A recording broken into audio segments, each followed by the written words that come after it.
अखेर ठरलं, ओमराजे निंबाळकर शिवसेनेत जाणार. कार्यकर्त्यांशी चर्चा केल्यानंतर शिवसेनेत जाण्याचा निर्णय. पद पैशांसाठी नव्हे तर सामान्यांसाठी शिवसेनेत प्रवेश केला. ओमराजे निंबाळकरांनी व्यक्त केल्या भावना. जिल्ह्यामध्ये येतो तेव्हा विकासाचा भूकंप करतो, तानाजी सावंत यांच्या वक्तव्यानं चर्चांना उधाण. आम्ही कोणतंही ऑपरेशन अर्धवट करत नाही, लवकरच मोठी बातमी मिळेल. उपमुख्यमंत्री एकनाथ शिंदेंचं सूचक वक्तव्य. शिवसेना फोडण्याचा अनेकदा प्रयत्न झाला, मात्र आता मशाली अजून पेटत आहेत. उद्धव ठाकरेंचा एकनाथ शिंदेंना टोला.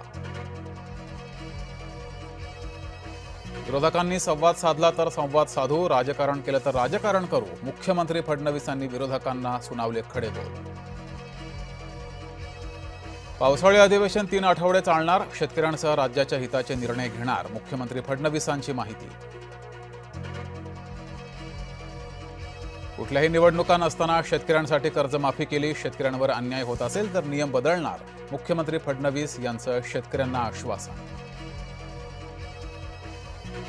लाडकी बहीण योजना बंद होणार नाही. पात्र बहिणी योजनेपासून वंचित राहणार नाहीत. उपमुख्यमंत्री एकनाथ शिंदे यांची माहिती. सरकारच्या चहापानावर विरोधकांचा बहिष्कार. लाडकी बहीण योजना शेतकऱ्यांची फसवणूक. कायदा सुव्यवस्था योजनेवर सुद्धा पत्रकार परिषदेतून टीका. एखाद्या मुलीचे फोटो व्हायरल करणं चुकीचं काम करणाऱ्यांवर कारवाई करणार. व्हायरल फोटोनंतर गिरीश महाजन यांचं वक्तव्य.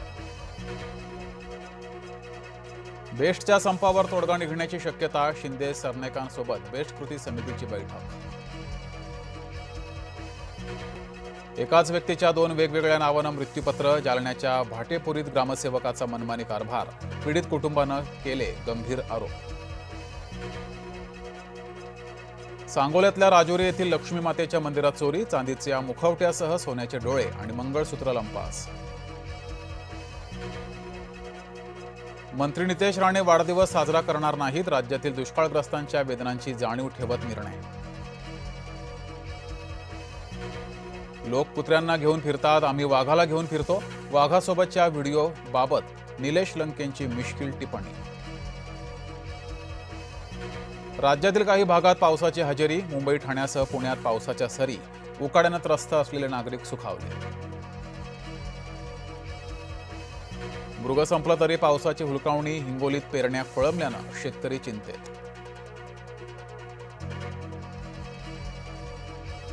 तामिळनाडूतील सीफूड फॅक्टरीमध्ये गॅस गळतीमुळे 7 जणांचा मृत्यू. 65 पेक्षा जास्त जखमी.